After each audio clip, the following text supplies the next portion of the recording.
Welcome to the XY Advisor Podcast, a global community of financial advisors sharing and learning with one another to drive the positive evolution of financial advice. To get involved, go to xyadvisor.com or simply download the XY Advisor app.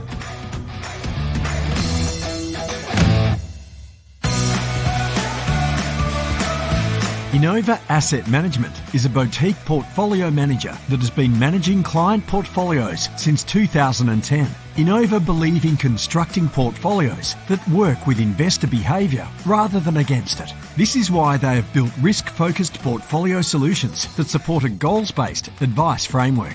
Innova's focus on risk management and their active approach to asset allocation has been designed to work through all market cycles, which was evident in 2020 when they were able to participate in the market rebound while also protecting capital on the downside.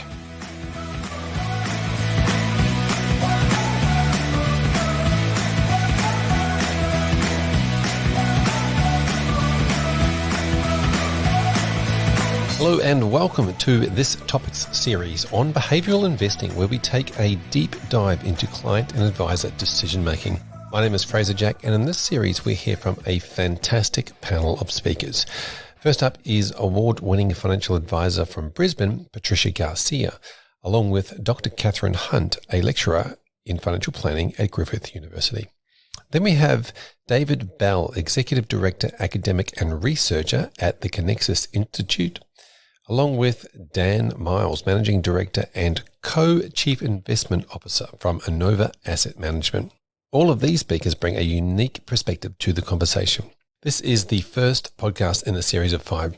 In this episode, we dive into the different behavioural biases in investment decisions, from recognizing them to discussing them with your clients. In episode 2, we cover goals-based investing. In episode 3, we tackle values-based decision-making. Episode 4 is all about client risk profiling and advisor investment philosophies. And rounding out the series, we take on the not-so-modern portfolio theory, discussing traditional strategic asset allocation, or SAA, versus dynamic or risk-defined portfolios. But stay tuned now as we lean into recognizing different behavioural biases. Thank you, everybody, for joining us here today. I'm speaking with Katherine and Patricia. Thank you both for joining me. And we are talking about behavioural biases in investment decisions and decisions in general. Thank you both for joining me. Katherine, as we approach this subject, what are your initial thoughts? There is so much research on our inability to use our own brains, basically. So there's a heap of research on judges, for example. They are professional decision makers. That is their job. They make decisions all day. They cannot make good decisions. So, for example, they have these parole board meetings. It's binary decision. You're either going to get parole or not. And in the hour before lunch, how many people do you think get parole? Yeah, no one. No one gets parole. No one?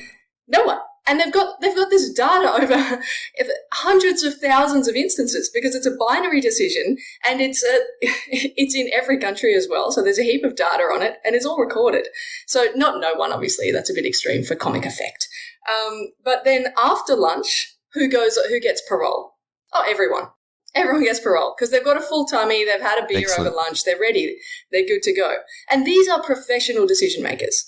So we are useless at using our own brains, no matter how educated we are. And I mean, people like Patricia and you're so highly educated, so experienced, and probably you think, I'm pretty good at making decisions and using my own brain though. But if we look at the data as a whole, it looks like, no, none of us are really that good at all. So super interesting context. I've always had this idea that we make emotional decisions, and the logic doesn't come into it. But one of the things I haven't really considered is whether you're hungry or not. So that's an interesting part of the conversation. Patricia, from a bias point of view, obviously clients come into your office with preconceived ideas around what they might be doing. Oh yeah, all the time. We all have them. Like Katherine said, I have them, you have them, we all have them. I think it's why we need professional people around us helping us make decisions, is because those professional people have the skills and the ability to make better decisions by taking the emotion out of it. So even when I'm helping clients make tough decisions, it's tough for me, even though it's not my life. They're my clients. And of course, I have their best interests at heart. But it can sometimes be tough. It's not always black and white. But I can be a lot more logical, and I can take the emotion out of it a lot better than they can.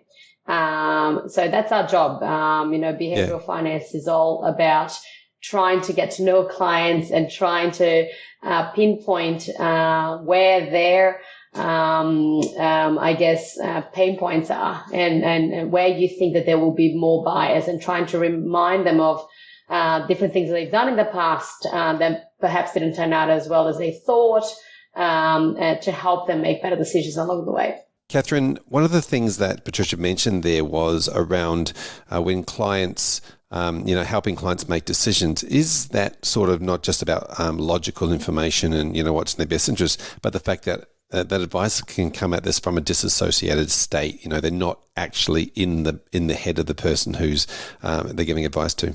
Exactly. It's exactly as Patricia said, the power of being detached in a way. So on the one hand, someone like Patricia is so invested in her clients getting the best outcome. But on the other hand, she can take a couple of steps back, look at it from a strategic perspective, look at the client's nuances and their own issues, hang-ups, historical challenges that they've overcome, and the whole weight of the emotional situation there. And so she can help the client to navigate their own emotional problems, I suppose, around decision making. So that having that third party available to help you with decisions is one of the main reasons I think that people actually seek a financial advisor to help them with something that in a way they might be able to do it themselves if they had the self-control and the attention to detail and the ability to detach, and they can't because we're human. Yeah, it's interesting. Just yesterday I had a meeting with a client and he called and he said, I've got an investment opportunity. My daughter is going to university and we're going to potentially get some benefits from DVA. So he used to be in the army, but regardless, the point was he thought, the rent will be free, so we should definitely buy a property for her because she'll then give us the rent. And and he was convinced that was a great decision. And all I had to do was step back and do the numbers. And I said, it doesn't matter if it's coming from her or a third party. It's still coming from a third party. And we worked through it. And he's like, oh, I can't believe that. He was biased towards wanting to help his daughter and couldn't even consider simple mathematics of money out. Are you positively geared or negatively geared? So that's just a simple example of something that can be so simple that anyone can do. That a smart person didn't think to walk through those steps because they were emotionally biased towards helping their child. Yeah, this is an interesting point, isn't it? It's about that emotional bias could be financially not in the client's best interest, but yet still be exactly what they want to do, which might be in their emotional interest or the thing that they get the most joy or pleasure out of doing. What are your thoughts, Katherine? Yes, as we know, best interest duty actually requires us to do what's in the best interest of the client regardless of what the client wants. So that interplay is really interesting because often what the client wants, they might want to give 90% of their wealth away, and we might be able to quantify and say, look, that's probably not a good idea because you won't have enough then to even pay your rent. We have to work towards the client's goals on the one hand, but on the other hand, their goals might not be what really is the best thing for them. So it's a complicated scenario when what they want or what they say they want kind of requires a little bit of discussion, just like how you said before, Patricia, about discussing them with them and really doing the goal exploration. Okay, so this is what you want, and why do you want that? Oh, great. Okay, let's achieve that same outcome on a different path. Yeah, and actually that's how I finished off with this client. In this case, they could afford to do it. And I said, look, so mathematically, this is how it would play out from a cash flow perspective. But are you doing it because of it being an investment opportunity, which is how you started this conversation, or are you doing it as a lifestyle decision to help your daughter? That's a different discussion. So, go away and think about that. And that's how we ended the conversation. So it's interesting to see how just in 15 minutes you can go from, no, this is a great investment to actually, is it a good investment? Why do I actually want it? And help them think through that. Yeah, so Katherine, I was thinking also, what are some of the main biases that humans go through when obviously their past, their history, anything that's scarred them in the past often is one of the main things that come up. But from a consumer point of view or even an advisor point of view, what are some of the things that do jump out as being clear behavioural biases? So if you have a look at the list of behavioural biases, it's almost like they have a term for every decision you've ever made. Even if it's a unique decision and you think you've only ever made that decision once, there's a term for it. So there's so many of these biases that these economists have been studying. But in general, anything where you're using your emotion to make decisions can become a behavioural bias, which is, it kind of sounds like it's a bad thing, but if we didn't use our emotion to make decisions, our brain, our tiny little primate brain, would be so overloaded, we'd be on the floor in a coma. Like, we cannot process all of the information that we have available. Even for the 10,000 decisions we make every day, we can't do that consciously. Our brains are too small. So we need to use the emotion, and it's just the fastest path for decision making. So any historical event, it can be something mundane, like you're walking through a shopping center and on the screen you see the tagline of a news event that can prime you for something. So the types of behavioral biases, cognitive biases that come up are just everywhere, basically, especially in decision making, in financial decision making. So like my favorite ones include sunk costs. That's probably one of my favorite ones. One of the logical fallacies, because it's kind of easier to pull apart and quantify in a way. But there's so many. Like confirmation bias is obviously a very famous one that we all suffer from. And a great example with that is Bitcoin, because we all have a perspective on it. And we basically all use new information and reinterpret the new information to confirm whatever we already thought about Bitcoin. Yeah, that sounds exactly how social media platforms are working anyway. They'll work out what you like to hear and give you more of it. Exactly. Patricia, what are you seeing as the main sort of biases from clients or even advisors? I think it's important for advisors to recognize their own biases and potentially attract the clients that meet those biases in a way. So a simple example may be, active versus passive investment philosophies. Some advisors can have a strong preference one way or another, but it's about being really clear about that. And making that clear to our clients when we're dealing with them to make sure that it suits them, because there is no right or wrong. It's a matter of preference and education, a range of different things. But if you're not transparent about that and all you're doing is constantly influencing clients towards the same outcomes, that can be something that we, as advisors could be guilty of. So we need to be conscious of that, I think. From a client's perspective, some of the big biases that I see are around, the most common one is you want to continue investing and buy when things are going up, and you want to sell when things are going down. When markets are volatile, this is not such a great investment. And then markets really, no, I don't want to sell anymore. They wanted to sell last year, and then now markets have gone up, so they're going to get more money than they did before, and now they don't want to sell anymore. So for me, it's always about what I always say to clients is we need to decide what the plan is, what the strategy is, what the right investment options are. And then you have to stick to the plan unless something significant changes, because short-term volatility shouldn't influence that. It's a long-term plan. If your goals change and if your behavior actually significantly changes, and then perhaps something needs to change. Apart from that, we need to do those things before the volatility happens, so that you make the right decisions when the volatility when you're actually in the midst of that. That's really great that you have those strategies.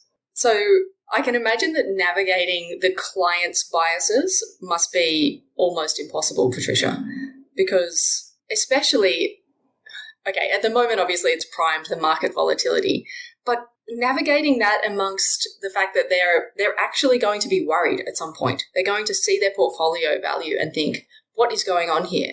They're going to be severely affected by the biases, but also just about their personal risk aversion, loss aversion in particular. So how do you actually manage that? Like, surely when you say to them, okay, we're just going to stick to the plan and we're going to manage this before the volatility comes, there's more to it than that, surely. Yeah, no, it's a great question. I think I'm really fortunate that my entire career as an advisor has been around advisors and clients that don't focus on investment returns, and it's always been around goals.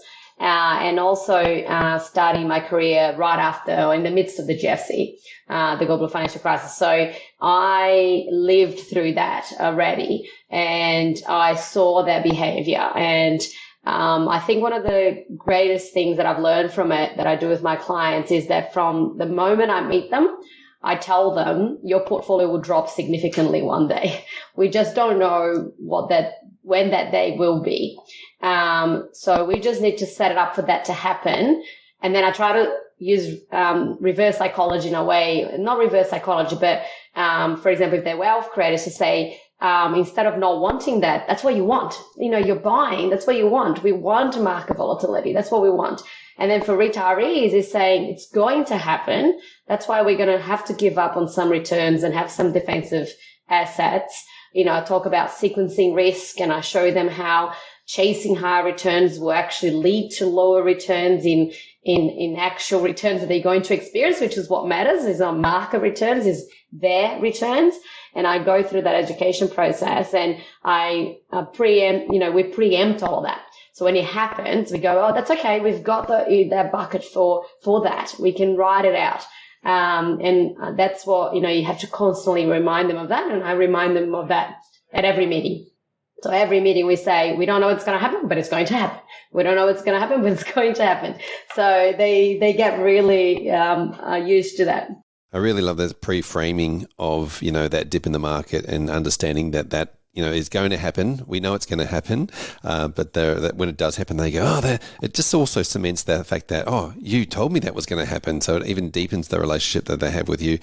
I want to go back a little bit to something that you mentioned earlier, was around the advisors understanding what their own experience is, and turning that into a business or investment philosophy or whatever it might be, and understanding that they have been through like exactly the same as your experience. Your experience has been, you've been through the GFC and now you know these things, but to harness those opportunities to build that into their business as a business philosophy and something that, they can highlight rather than just sort of, skirt around. What are your thoughts, Katherine? Something that does kind of it does worry me a little bit is when I come across advisors that are, oh no, it's fine, it'll be fine, they will be fine when the market volatility comes. And they haven't talked to their clients ahead of time, like Patricia has. So being upfront and really transparent about that, I think that's so important.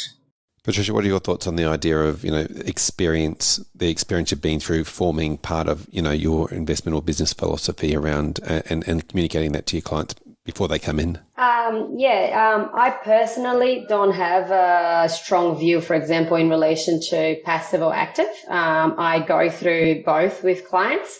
So in that sense, I guess it's easier for me because I don't feel I'm significantly biased in that way.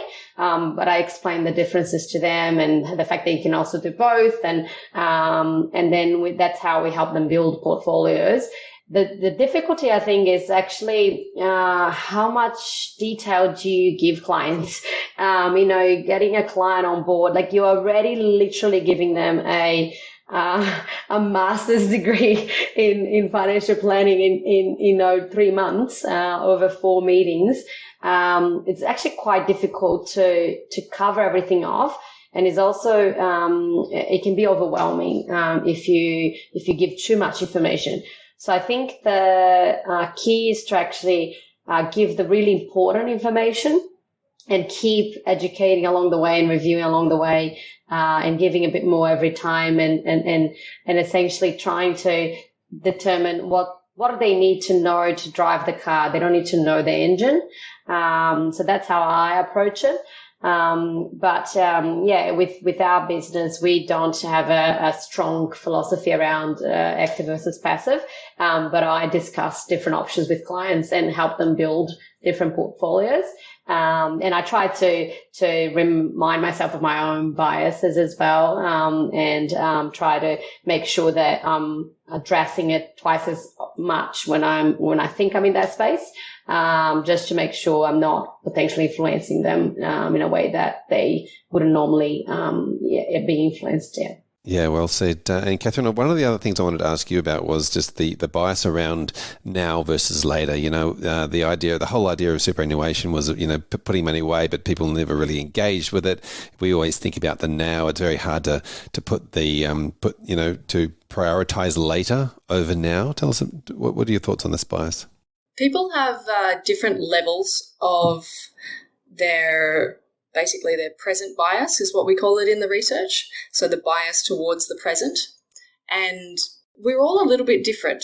They haven't really figured out why we're all different. But some of us are very focused on now, and some people are focused on later.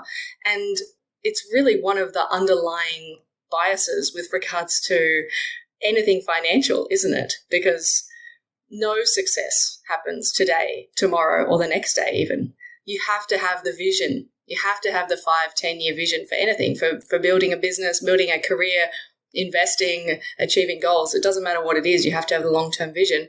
And we're just not very good at it, basically. Most of us have a very strong bias towards the present. And we have a simple way of testing present bias as well. So we say to them, we have like a list of numbers, basically, and tick what you would prefer. $50 today, or $80 tomorrow. And of course, everyone picks the $80 tomorrow. Okay, $50 today, $80 next week. Most people still pick $80 next week. Move it down to 6 months though, $50 today or $80 in 6 months, and you'll start to see people choosing $50 today. So that's at the point at which people shift. How long is it into the future that you're going to start prioritizing today? That's the point that we, as academics, are interested in, the point of the shift of, no, that's too long. I'm not going to wait 6 months for $30 on $50 return. So that's present bias. Yeah, that's really interesting. Yep. I know how to recognize that in my clients straight away, especially the ones that are at the extreme ends. As you're speaking, I'm like, oh yeah, these clients will definitely be the today client, or these clients is definitely the tomorrow client. And I think my job as an advisor is to help bring them back a bit more balanced. So I'm thinking of two people right now, and one of them is like, nothing will ever happen to me, and I'm gonna die young, and I want to enjoy today. And I keep saying, oh, actually, you're probably going to live long, and I keep trying to get them to understand it. Actually, after many, many years, they have changed significantly. It's quite interesting to see the shift, how different he is today to what he was 8 years ago when he started with us. And then I've got another client that just wants spend, and you do like, who are you leaving all this money to? And the wife might complain that she wants a few extra things, and he just really wants to save, and that's his personality. And then again, I keep reminding them, oh, I actually can afford to spend a bit more, and this is why. And we go through that, and it's slowly you might see them spend a little bit more. So it's interesting to see the differences. And I think our role is just to make sure that we're being really transparent with them of the impact of those decisions, and keep reminding them and educating them so they can potentially change slightly once they get more educated and more comfortable. Yeah, Patricia, one of the hard things has always been managing different personalities in a couple. In that respect, often it's not spoken about at home, and then they come into the office and you're asking questions that are difficult to articulate, and then they find out that they're on different pages with those particular things. How do you go about, from a practice point of view, having those conversations with people that have different points of view? Yeah, that's interesting. I think I haven't ever had something where you really just had to go, oh, I can't help you, or this is too contradictory that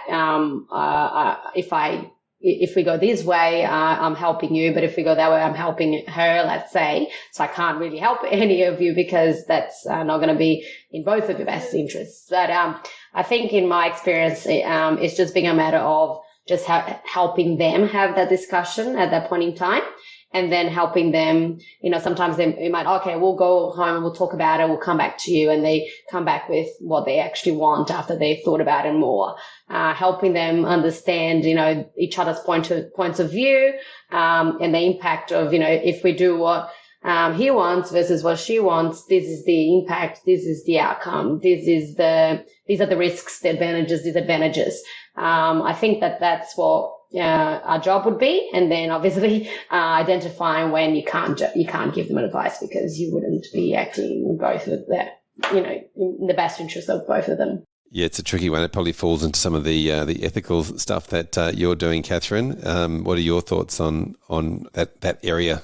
Yeah, the couple dynamics as well. I think it's overlaid on goal exploration. So I can imagine, Patricia, that when you have that discussion with them, that, okay, let's figure out your goals. And the discussion is kind of, one of them says, oh, well, we want to travel the world. And the other one's like, travel. I want to spend time with my grandkids or whatever that looks like. And there's just kind of, it's not necessarily a stark conflict of interest, like the kind of relationship differences that could actually result in you not being able to serve the clients, but more just on the relational level of almost like a marriage counselor in a way. Does that kind of come up in some of your client meetings where you feel like you are the intermediary in a way? Yeah. It doesn't happen to the majority of clients, but I'd say it happens to 30% of clients maybe. It's around what are your goals? Or someone has a goal that they want to go traveling, for $30,000, $40,000 when they retire, a big trip. And then you review it again. It's like, oh, no, I don't want these. And then she's like, oh, I want these. And, the other person doesn't want it. And it's quite interesting because sometimes, especially if they've been clients for a while, they'll sit there. I actually had this week as well. They'll sit there and talk to each other and not talk to me for sometimes 5-10 minutes. And you just watch. And it's quite interesting to see them work through it. And they're they're having a mini fight in front of you. And this guy was like, oh, you always get your way. Oh, okay, I'm not going to get it again. And they're, literally having this fight. And it's quite funny, but eventually they'll work through it. And then you can see the compromises, he will get these and then she will get that. So it's quite interesting. And then, again, I sort of jump in only to reaffirm, you can or you can't do this. I know there's achievable, not achievable. Oh, this will be a significant change. We have to check the impact versus not. Sometimes I find that, I am sometimes encouraging clients, especially older clients, to spend a little bit more or, enjoy life a little bit more and remind them that they can if that's what they choose to do. I love your stories, Patricia. It really is another example of the true value inside of financial advice. Just the clients having those conversations with themselves that they would never have at home. So it's brilliant. Katherine and Patricia, thank you so much for being part of this particular episode. We look forward to jumping back into the conversation with you guys when we start talking about goals-based investing. Thank you for joining us. This is the first episode of 5 that we're talking around investor behaviours and investments and decision-making and a whole lot of fun topics. I'm joined by Dan and David. Thank you, gentlemen, for joining me. Dan, I might start with you. We're talking about the concept of behavioural bias in investments decisions, and obviously that could mean investors or investors, as in the consumer or the investment manager. Dan, tell us about what your idea around some of the behavioural biases that affect decision making. Yeah, I mean, there's some of the obvious ones that people are aware of. Short-termism, responding to fear and greed, anchoring, which is essentially taking an arbitrary figure and then making a decision around that short-termism component, looking at what's happened in the recent past and assuming that that's what's going to occur into the future. And one in particular that we have a fair bit of focus on is what's typically referred to as mental accounting, but is probably easier to understand if it's referred to as bucketing, where people, put different buckets and different pools of money into, just mentally, so they can think about it in a more structured fashion. And some of these biases, we know that they can be value destructive, but our belief is that if an advisor is equipped and tooled and educated, and they go into client meetings understanding some of these biases, that they don't necessarily have to be value destructive, they can be value accretive. So if you don't mind me talking about one example of that, mental accounting is one that I think is a perfect one, where the theory is that if you have a series of different portfolios that, combined, it'll either end up looking like a balanced fund or it won't end up being an optimal portfolio. But the reality is an optimal portfolio can only ever be built in hindsight. It can't be built in foresight unless you had a perfect crystal ball. But if a client is able to, if you're able to take advantage of that bucketing approach and segregate their goals, prioritize their goals, and have a look at the different time horizons, you can then get a better assessment of the amount of risk, whether that be risk aversion or that, risk tolerance, risk capacity, and potentially need. You can help them construct a portfolio that's more appropriate based on those series of goals. And on top of that, they then have a much greater understanding as to why they own the assets and the amount of risk that they're taking to achieve those particular outcomes, which is where I think it can actually be quite beneficial, where you can take behavioural biases and work with them as opposed to just assuming they're the devil and you always need to try and overcome them over time. I'm glad you said that, because that was exactly where my mind went when you said that. It's kind of like a bias, but it's also something that helps them understand, and the whole idea of informed consent and the understanding the information and be able to tell their friends at the barbecue as to why they're doing those certain things. Thank you for that. David, when we talk about the different areas around behavioural bias and investing, what are your thoughts? Well, it's such a fascinating area. If you think about the academia of all this, you had sort of 50, 60, 80 years of rational market theory and all the academics saying, no, the world's rational, every decision's an informed decision and so forth. And then really over the last 30 to 40 years, you've had, behavioural insights coming into the fray.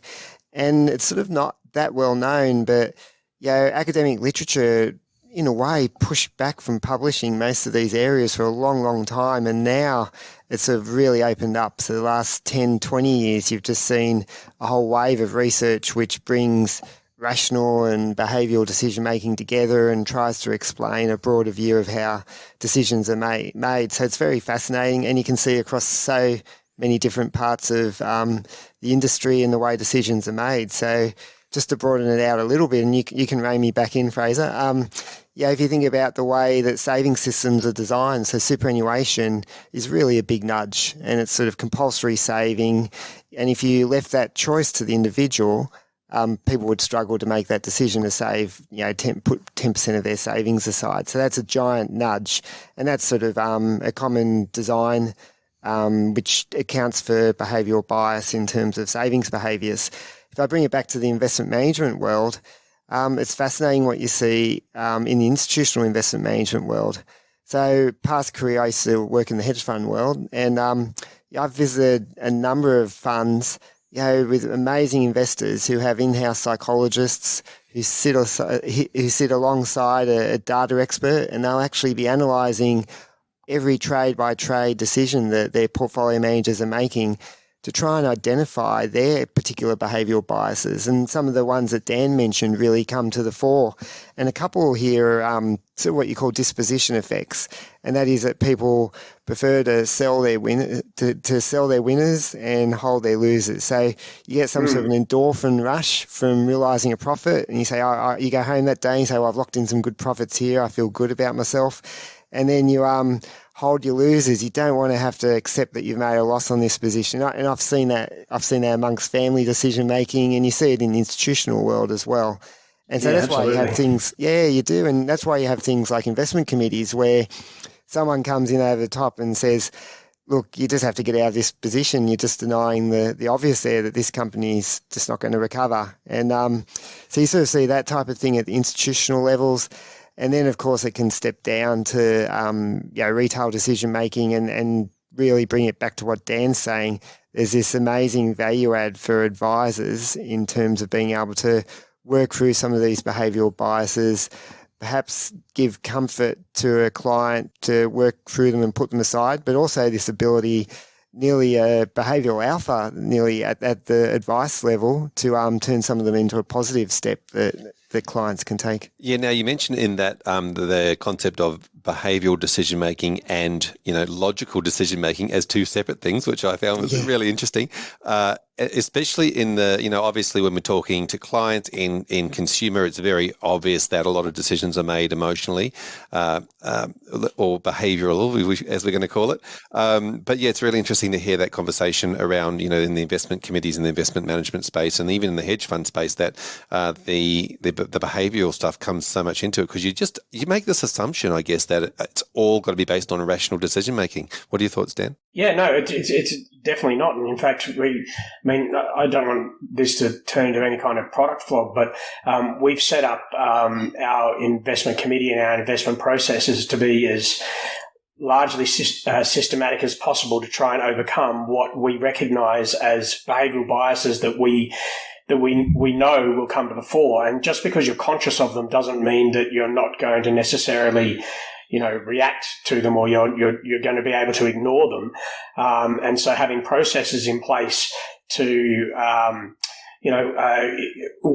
when you have loss makers, if the information has changed and the information you now have says that, your original assumptions and your original inputs that you use to make that decision are no longer valid, it has to go. And if you've got something that has done really well, and the immediate thought process may be, we should book some profits, but if the underlying investment thesis and the forecasting methodology, assuming you use one, is still sound, and in fact could be improving, that you're in a position that you need to stay in there. Some examples of these are, going into COVID, towards the end of March, we were very extremely nervous about what could occur. I mean, if everybody thinks back to the end of March, no one had any idea what the pandemic could have meant, and the market had already fallen 30%, and it was a very difficult time. Thinking about second waves and how what this could have on the economy and But we had processes in place that said, you have to buy, you have to reinvest. And we had divested prior to that, not because of the pandemic, but because of valuation issues. It was that systematic approach to overriding the human decision making. I kind of describe it as a compass.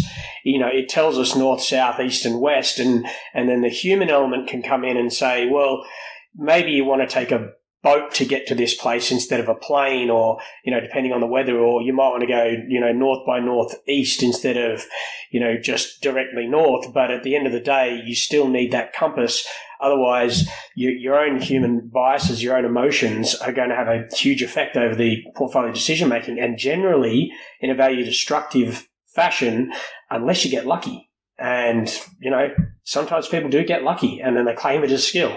I think that past has shown us that there's been a huge amount of luck over the past, and people benefiting from it and making them, putting their hand up and saying how great they've done. I wanted to quickly touch on the anchoring conversation too, because I think it's a really important one. Obviously, the obvious is anchoring to past performance, and a very easy one for people to look at, or past fees or whatever it might be. And there's plenty of benchmarks to anchor against. Talk to us about anchoring. I might get you to start with this one, Dave.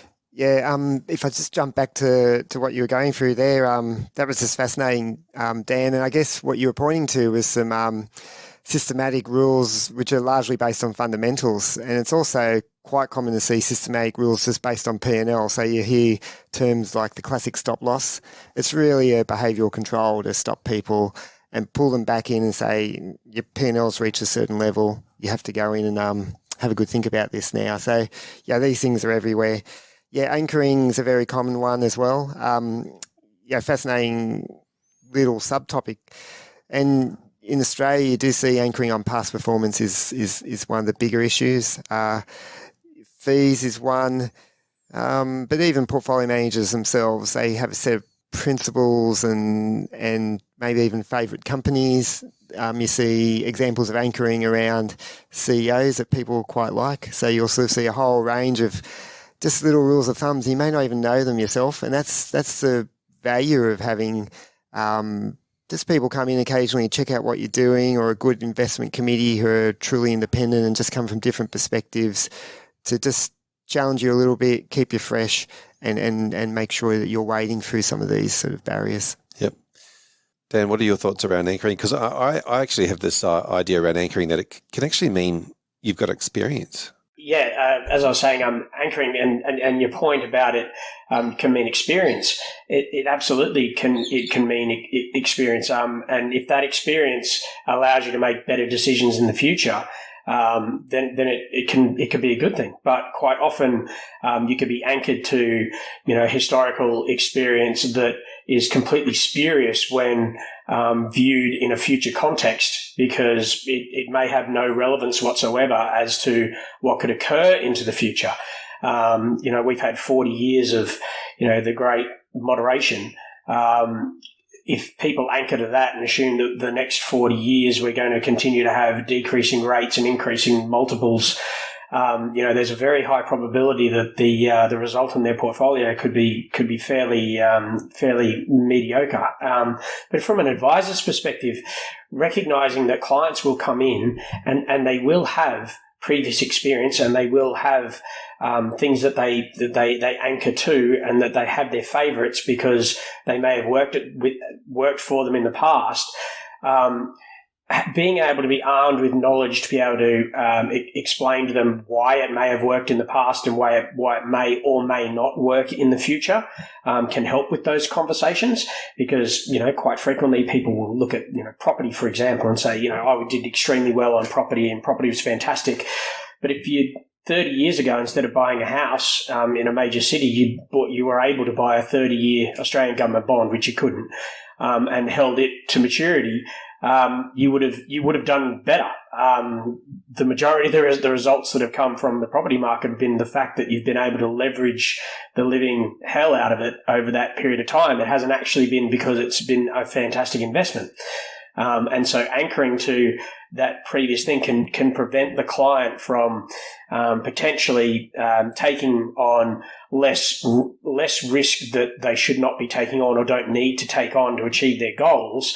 But if you can go into the conversation recognizing that they have these biases in place, you can at least have an informed conversation instead of flying blind, is my belief. Yep, very good. Now, I wanted to bring up the conversation around another sort of bias that a lot of clients start with, and that is, the now, wanting things now, the short-termism, I think you called it earlier, Dan. What are your thoughts on this behavioural bias around, wanting things now and only being able to think about now and struggling to think about the future? Yeah, the myopic view that people have, and it's true, and that's why savings systems exist with compulsory savings, because people can't defer present enjoyment for future outcomes. So that's a very common one, and a good example is a savings system design I just mentioned. But there's very practical examples. Some of the best behavioural experiments have been pre-order your lunch for a week's time. You'll order a salad in a week's time, but if you're there on the day ordering, you'll pick the hamburger. And and that's sort of very common as well. So there's all these examples, not just in finance, but all around everyday activities. The way you defer exercise, you'll book it in for, I'll go for that jog tomorrow, everything like that. Everything is all about present enjoyment. And so there's actually estimates of the factor, the the time disposition effect of all these things that you can factor into your models when you're designing portfolios and so forth. And yeah, that starts getting into pretty interesting areas as you're designing systems. So, regulators and policymakers, it's all pretty tricky. Should they allow for this or not? And probably might. It gets very exciting when you talk about the tech space and some of the modelling that is coming out that is being made available to advisors, where previously they've had to use linear models where they'll draw a chart up on a board and say, this is what will happen on average, but the only thing I can tell you is that I know this is not what's going to happen. I mean, if there could be a more useless conversation in the entire advice industry, I have no idea what it is. But another form of short-termism is, academically known as hyperbolic time anchoring, which is exactly what David was talking about. Is people don't like to put off things for tomorrow to deal with them today, but there are certain technological solutions that advisors can get access to that can help people to visualize what it actually means to put things off today and what that will actually generally mean for them in the future, to try to have a behavioral visceral response which may lead to a more positive behavior, which is this whole idea of going into the conversation being aware of the behavioral biases and having some tools to be able to do it, so they don't have to necessarily be a negative thing. You can turn them into a positive thing. Yeah, that's great. Some of the best examples I've seen of that, Dan, are technology-based solutions where to try and encouraging people to save more is such a hard thing to do. And so one technique I saw in an academic piece where they teamed up with some clever technology people was to take a photo of you as a starting point. And then when you were making that decision, they had created an aged photo of yourself so you could picture your future self. And that actually led to people saying, I'm going to save more because I could picture myself in that situation more.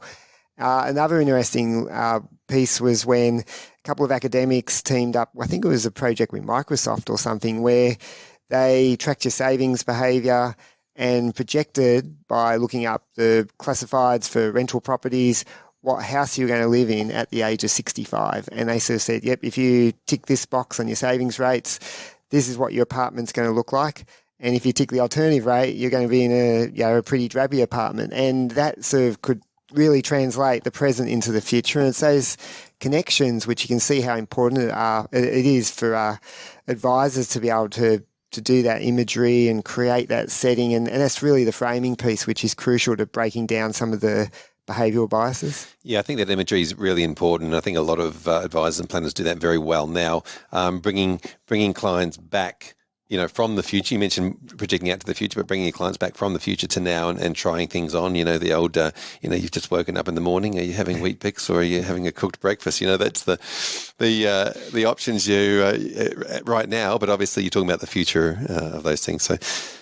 Lots to digest there. Now, probably just one of the other things I wanted to touch base on this was around some of the different personalities, and obviously, there's bias in couples when people are dealing with clients. There's often an alpha personality or non-alpha, or the CFO or the non-CFO in the conversation. How do you manage to? What are your thoughts, Dan, around bringing both those personalities into the conversation and making sure that there's no bias from one over the other? I'm not sure I'm the most qualified to answer. I think I can provide suggestions that I've gotten from some advisors that I believe do it quite well, in that they have the meeting with the couples, but then also have the meetings with the partners in the arrangement, but have them individually, then bring them back and show the difference between the two, because when they're alone, they're far more likely to be able to express their personal opinion and without having to worry about what the other person thinks. And I think that practice from just from my own personal experience, and just logically seems like it's a very sensible way about going about doing it, because it is going to be very frequent. We know it is very frequent in relationships. It doesn't have to be the male as the alpha. It could be the female as the alpha. It could be the one male with another. Like it kind of doesn't matter. There's someone who frequently defers to the other, but they may have certain fears and concerns about what's going on, and they don't feel comfortable enough expressing them. Separating them and allowing them to speak freely in a controlled environment, so that then it can be brought back and they can face. Normally, the alpha type personality will generally be okay, all right. Well, if that's how you feel, we're in a partnership of some sort here, whether it's a business partnership or a relationship or whatever the case may be. We kind of need to meet somewhere where we're both happy, and I think that is it's a very simple but very effective way of approaching it. I'm glad you raised the question. It's a really important one. It's something I was pondering on just as I was thinking about these podcasts. And if I just lift it up to a high level, just to set my scene a little bit, which is just first of all that rational piece. And the risk aversion is really where it's at, and that's the most common framing of language. But it's also there's this sort of other area that I think is important, which is what you call ambiguity aversion, and that is you sort of have some sort of risk appetite, but are you prepared to take risks that you don't really understand? So if you might know the stats that sit around jumping out of a plane with a parachute, but there might be other sort of risk areas where you don't actually understand the odds, and that may actually say, well, geez, I'm not prepared to take that risk because I don't really understand it. And then if you apply that back to finance, well, financial literacy levels are really low, and so teasing out the two, you might actually have some sort of risk aversion around financial decision making. It actually may not be risk averse at all. They may not understand finance at all, and hence it's quite rational not to want to take risks there. So there's sort of a little bit to unpack there, and this gets you back to that sort of household structure, which is really important. What Dan was saying, I sort of agree with him there. If I just apply that framing to the alpha personality, and you think about the alpha characteristics, they're a leader, self-assured, powerful, and sort of confident in everything they do. But that's also where the risk is, because what happens if their financial literacy levels aren't that great? Then they sort of feel like they have to make a confident, strong decision, yet they're not really set up to do that well. And so there's actually an alarm bell there for an advisor if they identify that sort of alpha characteristic, that they really have to filter that. What do these people understand about financial decision-making in general? Otherwise, you get a strong response, put a plan together, think you're doing everything well, and it may not turn out good at all. And so it's a really interesting area. Yeah, there are so many very interesting areas around this. Gentlemen, thank you so much for joining me in this particular episode. We look forward to jumping back into the conversation with you guys when we tackle goals-based investing in the next episode. Thank you. Fraser.